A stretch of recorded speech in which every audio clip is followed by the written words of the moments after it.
Hello again.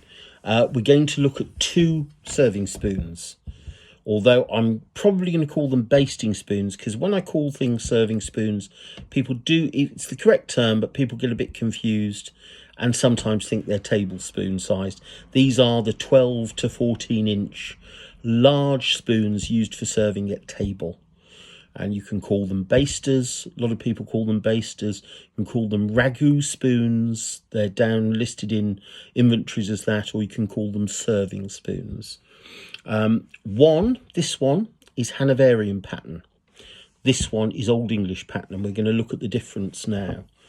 Hanoverian pattern spoons have their engraving, if they have any, on the back. This happens to be, small diversion, the most fantastic crest of an owl, and that is for Thomas Pensacks, who had important houses in both Worcester and Gloucester. When you have a Hanoverian spoon, it goes bowl down on the table, which means this has to slope down to allow the engraving on the back of the spoon. In about 1760, Hanoverian comes in about 1710.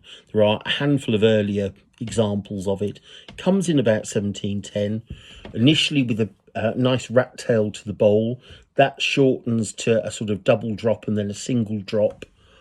I'll show you what a single drop is in that case, with a little pip on it.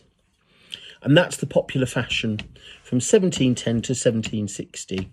In around 1760, Old English pattern starts to appear, and this is because the fashion changes for how you sit the bowl of the spoon on the table. We're no longer doing it like that, it's turned. The bowl sits upward on the table, which of course means the stem then has to turn down in the opposite direction to accommodate any engraving. In this case, although it's slightly later than the spoon itself, we've got some very nice neoclassical initials in script. Why is this important? It's important to know when styles are in fashion, because what will happen to a lot of Hanoverian pattern silver is the stems will be reversed or turned. We call them turned spoons in the trade. Basically, this can happen at any point after the spoon was made. We know it happened in the 1760s because there are accounts at Parker and Wakelin for reversing a dozen tablespoons, but it can also happen very much later than that. It can happen in the 19th century, it can happen in the 20th century, to make a service of silver, all Old English pattern. So it's not beyond the possibility that you get a Hanoverian spoon like that. Remember, it's only the end. These are identical in every respect, apart from the last sort of 2 inches of the stem. So you would send that into a goldsmith, and they would simply put it on a block, and they would hammer it the other way, and hey presto, you would end up with an Old English pattern spoon. But it wouldn't be right for the date that it was made. That's the point. So it's no longer a pure and original spoon. So how do you tell the difference? Well, I don't have a turned example to show you here, but I'll tell you what to look out for. This is a genuine, early Old English pattern basting spoon. If you look at the back of it, you will see it has quite a pronounced pip to the top of the stem and that little line going down. When you have a turn spoon, because they're hammering it over a former, it's difficult to get that. You might get a little ghost of it, but you won't get that fully fledged pip and line coming down as well defined as that. You can see that's quite chunky. It's quite a chunky, visible thing. You may also get, and this is much more telling if you can see it, when you breathe on it, this section here, which is completely clean and plain, will have a V, and that's the ghost of the old pip, which we see on the Hanoverian pattern. It's the ghost of that pip where it's been hammered back. It remains on the surface of the silver. So that's how you can tell if a spoon has been turned. When do you check for it? Well, this is, I think, very instructive. This lovely baster is London 1764. This Old English pattern baster is London 1765. This is when you're getting the change in date. If you see an Old English pattern spoon that dates earlier than 1760, be very suspicious of it. But it's also possible that a spoon as late as 1770, 1775 could have originally been Hanoverian pattern and turned, and you have to double check. Obviously, anything that's been turned won't have its original initials or crest, because those will have been obliterated by the process. So you can see that it's important to look out for this and for the change in date. But I've just thought that these two spoons encapsulated it entirely, because only a year later the pattern has completely changed. Don't take it as a hard and fast rule, but I would be very dubious of any spoon, Old English pattern spoon, even made before about 1765. I'd want to thoroughly check it before I bought it. So just be aware of that. And if you see, as some collectors recently told me and sent me images of, if you see earlier spoons from the 1720s or 1730s that are Old English pattern, they will have been turned. They will have been turned spoons if they're English. So just be aware of that. There are a couple of other features on these spoons that I thought whilst I've got them out of the wrapping, we'd look at. This one is lovely because of the crest. I bought this because of the crest. I only later found out, because the maker wasn't identified, it's actually a Bristol maker. And there are provincial goldsmiths that register their mark in London and are supplied from London, but retail the silver basically in their little provincial districts. So this technically is a sort of piece of Bristol silver. It has one fault. And what should we always do when we look at spoons? We should always hold them like that. Now, this is just going to show how good work that's been done on spoons can be. I say look for level. Look for it level. Do you see it's just beginning to go up slightly at the tip?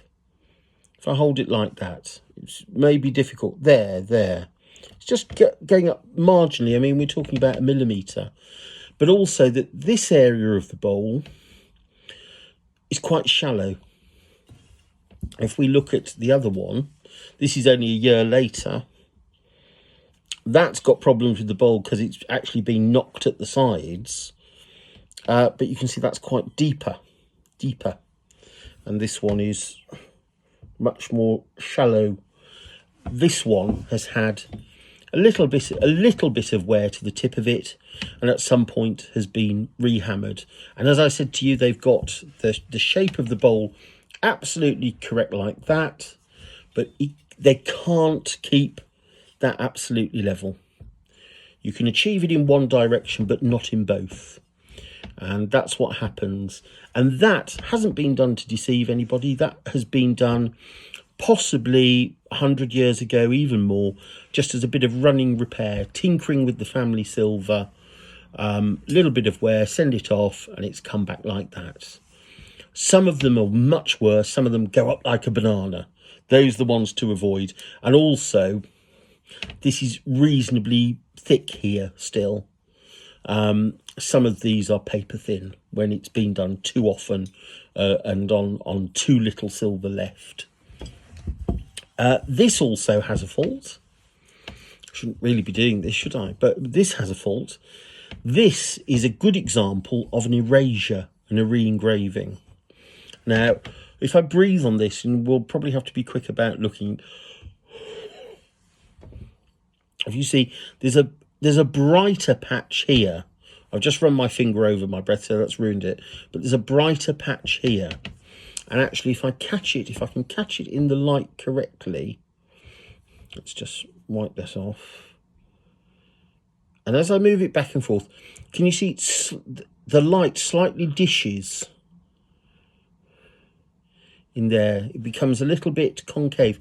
It's been erased. Now, this was made in 1765 in London, and it's a good gauge spoon. It's a good early spoon, all hand forged again. All of this silver of this period is hand forged, hand wrought.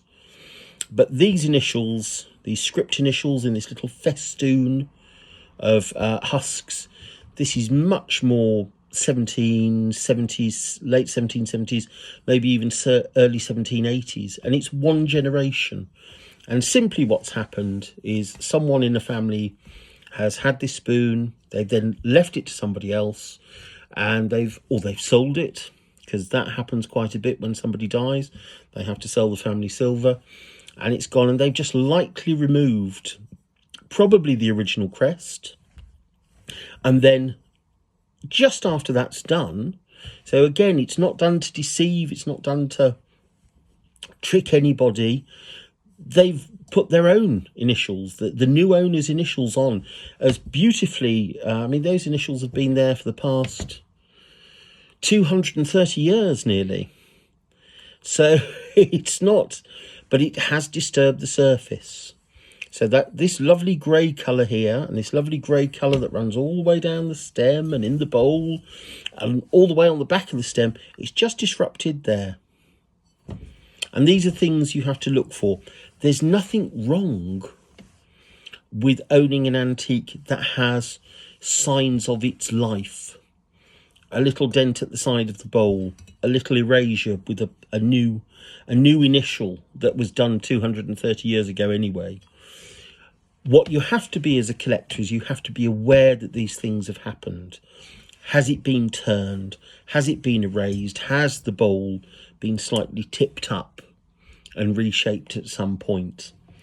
Only because then that should be reflected in the price of the object. A lovely pristine example of a spoon of this period of Hanoverian pattern might be, £600 or £700, particularly with that superb crest on it. This probably makes, £100, £200 worth of difference to it. It's fine. That's absolutely fine. Again, here, this very undervalued, these early Old English pattern basting spoons of this period. Not the later ones. The later ones are quite affordable. They're sort of 100, 150 quid. But these early hand-wrought ones that are the same period as the late Hanoverian ones, there's a lot of work in them. There's a lot of skill. There's a lot of beauty. These should be more valuable than they are. They're probably, one of these in lovely condition is probably only sort of 300, 350 quid. Again, a little bit of erasure. It depends when the erasure happened. If this had happened in the 19th century and someone had whacked some horrible, vulgar Victorian monogram on them, that's going to hurt it a lot more than a nice set of neoclassical initials that were done 20 or 30 years later. Victorian monogram might knock 100 quid off it. Nice bit of later period engraving, but still 18th century, maybe there's £50 less. Few knocks and dents to the bowl. Does it matter? I mean, only if you're going to use it, and those can be easily taken out. It's much more serious. I can't reverse that. Once silver's worn away slightly and it's been reshaped, that's it for life. There's nothing you can do about it. A bowl that's a bit knocked about, it's still all there. It's still the right shape. It's still flat if we could get the dents out. So that's actually, even though it looks worse, that's a better condition bowl than that one. So these are all little, I've gone off at side avenues, but these are things to look for as a collector. And I'm basically addressing this because people have been in touch, that have watched these videos, and they've sort of, more by accident than design of crooked evil dealers. It's just the people selling them haven't been aware, the people buying them haven't been aware, and they make mistakes. Nothing wrong with I'm delighted to own both of these spoons. I would happily sell both of these spoons, but you do so with full disclosure, of the condition of what's wrong with it, if there is anything wrong with it. And also remember, if you find one of these and there's nothing wrong with it, it will be bloody expensive, because over the past 250, 300 years, lots of things happen to antiques. And if you're lucky enough to find one of these that has been untouched, expect to pay for it, but be happy to do so. And I'll tell you, as far as really good basting spoons go, I've probably only seen, 10 out of 10 examples, probably seen about 10 or 15 in the last 10 years that I would qualify as not having anything wrong with them at all. So, and that's out of many hundreds. So, and these are quite good, to give you an idea. No repairs, no breaks, nice clear marks, lovely period engraving, mostly original bowls. You just have to moderate your collecting to your budget, but also, don't discount something because of a little dent or a knock or something like that. It would be madness if we did that. There wouldn't be anything left for you to collect. I've gone on quite long enough about two serving, basting or ragu spoons, whatever you choose to call them. So next week I'll try and find something more invigorating. You probably haven't watched this one anyway. You're all on holiday at Easter. You're all sitting in a comatose, chocolate-infused sort of coma in the living room, and quite right too. So happy Easter, and until next week, goodbye.